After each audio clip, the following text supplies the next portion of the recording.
क्या जमाना आ गया है। खुद के बेटे भले ही बेरोजगार बैठे हों, लेकिन दामाद चाहिए सबको सरकारी नौकरी वाला। बहुत इंग्लिश झाड़ते हो ना, चलो बताओ फिर ऑनलाइन को हिंदी में क्या कहते हैं। भागना मत, जवाब देकर जाना। कमेंट करके बताओ। एक छोटा बच्चा टिंकू अपनी दादी के पास आया और बोला, दादी आप टे बोल सकती हैं क्या। दादी टिंकू की बात सुनकर हंसी और बोली, इसमें ऐसा क्या है, बोल देती हूँ टे। टिंकू बहुत खुश हुआ और बोला कि आप मेरे साथ चलो और मम्मी को भी बोल कर दिखाओ। दादी मुस्कुराकर बोली, क्यों रे, तेरी माँ को क्यों बोल कर दिखाऊं मैं। टिंकू बोला, नीचे मम्मी अपनी सहेलियों से कह रही थी, अबे बुढ़िया पता नहीं कब टे बोलेगी, इसलिए बच्चों के सामने सोच समझ कर कोई बात बोले।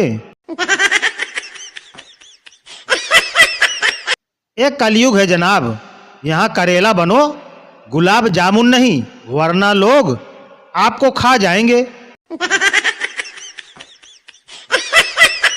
दो मित्र बचपन से साथ पढ़े, साथ खेले। एक पढ़ने में होशियार पढ़ता रहता था, दूसरा पढ़ने में चोर पढ़ता ही नहीं था। एक तो क्लास में अव्वल रहता, दूसरा मुश्किल से पास होता। 12वीं तक पहुँचते एक ने टॉप किया और दूसरा फेल हो गया। दोनों अब अलग हो गए। पढ़ने वाला मित्र पढ़ता गया, ग्रेजुएशन, बीएससी, एमएससी, पीएचडी, सफल वैज्ञानिक बना। 12 वर्ष बीत गए। वैज्ञानिक का बना मित्र आज बहुत खुश था।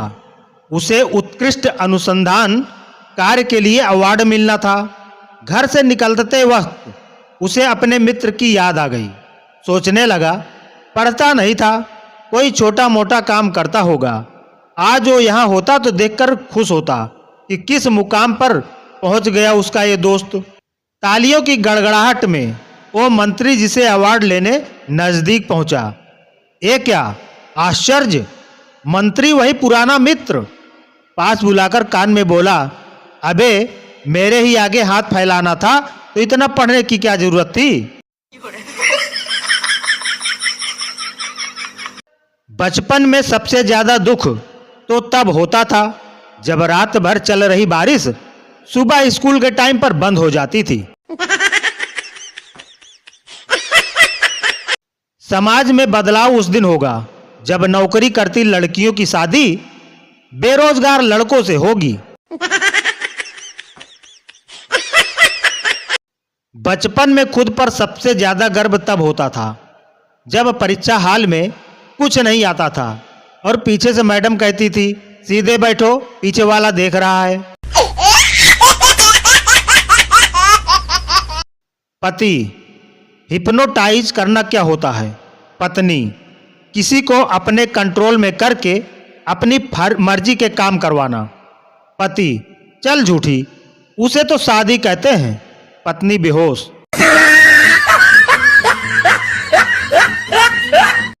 पापा मैं जब तुम्हारी उम्र का था तो मोमबत्ती जलाकर पढ़ता था, आज के जमाने का बेटा। पापा इतना ही शौक था तो दिन में पढ़ लेते। पत्नी बोली, मैं मंदिर जा रही हूं। पति बोला, शादी से पहले तो मंदिर जाना ठीक है कि अच्छा पति मिले, मगर शादी के बाद मंदिर जाने का क्या मतलब है। पत्नी बोली, फरियाद करने मांगा था क्या और दिया क्या। पति बेहोश। जरूरत से ज्यादा शर्माती दुल्हन। ससुराल वालों की बैंड बहुत अच्छे से बजाती है, लिख कर ले लो।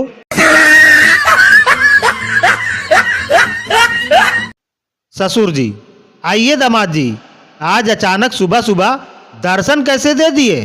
दामाद जी, आज आपकी बेटी से झगड़ा हो गया था, वह बोली जहन्नुम में जाओ। ससुर जी बेहोश। पत्नी, सब्जी कैसी लगी। पति, बहुत बढ़िया, एक नंबर है, बस यही सुखी वैवाहिक जीवन का पासवर्ड है। एक आदमी की शादी को 20 साल हो गए थे। उसने कभी अपनी पत्नी के हाथों से बने खाने की तारीफ नहीं की। एक बाबा ने उसको सलाह दी, पत्नी के हाथों से बने खाने की तारीफ करो, कृपा होगी। बाबा को सलाह असर कर गई। घर आते ही उसने खाना खाकर पराठों की जमकर तारीफ की। पत्नी ने बेलन उठाया और उसको जी भर के ठोका और बोली, 20 सालों में कभी मेरे हाथों से बने खाने की तारीफ नहीं की तुमने, आज पड़ोसन से पराठे क्या भेज दिए तो तुम्हें जिंदगी का मजा आ गया। हो गई ना बाबा की कृपा। पत्नी खुश मजाज और हंसमुख स्वभाव की थी और पति उदास और गंभीर मिजाज का। पत्नी की सहेली ने पूछा, यूं कैसे काम चलता है? पत्नी बोली, बड़े आराम से। शादी ब्याह पार्टी या खुशी का अवसर हो तो मैं चली जाती हूँ, और हारी बीमारी मरीज या किसी के मैयत में जाना हो तो ये चले जाते हैं। सहेली बेहोश। एक बार सत्यनारायण कथा की आरती मेरे सामने आई।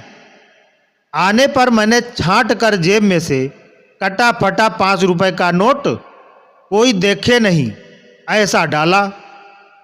वहां अत्यधिक ठसाठस भीड़ थी। मेरे कंधे पर ठीक पीछे वाले सज्जन ने थपकी मारकर मेरी ओर 500 रुपए का नोट बढ़ाया। मैंने उनसे नोट लेकर आरती में डाल दिया। अपने मात्र 5 रुपए डालने पर थोड़ी लज्जा भी आई। बाहर निकलते समय मैंने उस सज्जन को श्रद्धापूर्वक नमस्कार किया। तब उन्होंने बताया कि 5 रुपए का नोट निकालते समय 500 का नोट मेरी ही जेब से गिरा था, जो वो मुझे दे रहे थे। बोलो सत्यनारायण भगवान की जय। रोज रोज पत्नी की झिकझिक से परेशान नंदू अपना सामान बांधते हुए पत्नी से बोला, अब तो मैं तेरे साथ एक पल भी नहीं रहूंगा। घर छोड़कर नंदू रेलवे स्टेशन गया। वह ट्रेन पर चढ़ने लगा, तभी आकाशवाणी हुई, इसमें मत चढ़, ये पटरी से उतर जाएगी। नंदू एयरपोर्ट गया।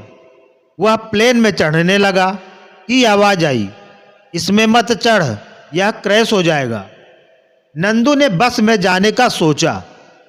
बस में चढ़ने से पहले फिर आवाज आई, इसमें मत चढ़, ये खाई में गिर जाएगी।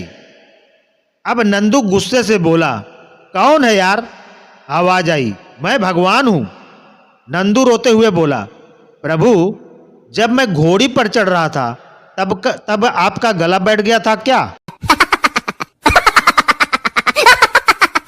गुरुजी बोले, बच्चों बताओ, 1 किलो लोहा भारी है या 1 किलो कपास? छात्र बोला, लोहा। गुरुजी बोले, अरे जब दोनों वस्तुओं का वजन 1 किलो है तो लोहा भारी कैसे?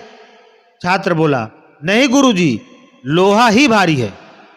गुरुजी बोले, अरे तराजू के एक पलड़े पर 1 किलो लोहा रखो और दूसरे पलड़े पर 1 किलो कपास रखो, तो दोनों पलड़े एक बराबर समांतर में रहेंगे।